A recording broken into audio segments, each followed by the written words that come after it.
today we're going to make a game called Escape. Now Escape's based on a chess problem, so if you load up the starter file, we've got the background already in place here on the stage, and we've got our player who will go to that position to be in this square there, and we've got our first chaser who's also programmed to go to that position. So we need to start off by making some controls for the player. So the player will only be able to move vertically or horizontally.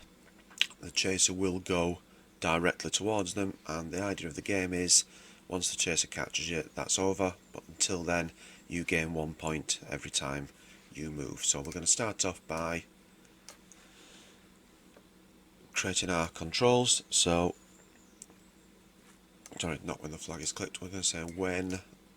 Now you can use the arrow keys or you can use WASD, up to you, so I'll use the arrow key for this one. So when we press the arrow key, we're going to point in the direction up, then we are going to move 10 steps. If we're on the edge, we will bounce back off again, and then we're also going to use a broadcast, and we're going to broadcast move. So this is so that the enemy sprite can detect once we have actually moved our player. So if I just press the green flag and just try that, okay, and we'll see that ours is set to move there. So I'm going to turn off the rotation to bring that one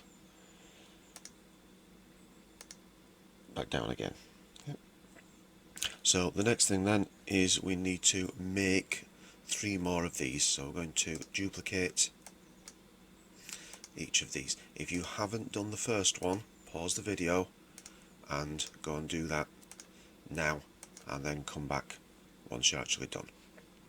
So with any of these then we're going to have our left arrow making us point left, obviously our right arrow making us point right, and our down arrow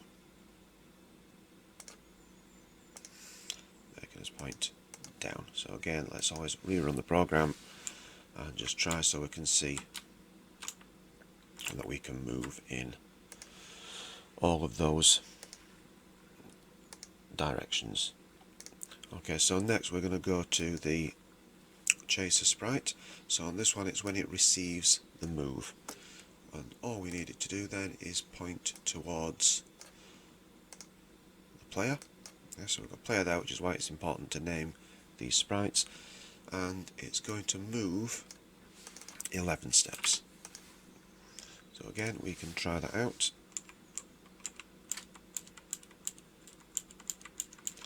As we see that it is starting to catch up there. Again, I'm going to turn off the rotation there. So that's the stage then when you need to pause the video, go back and make sure that you've got your 4 controls and the program for the chaser.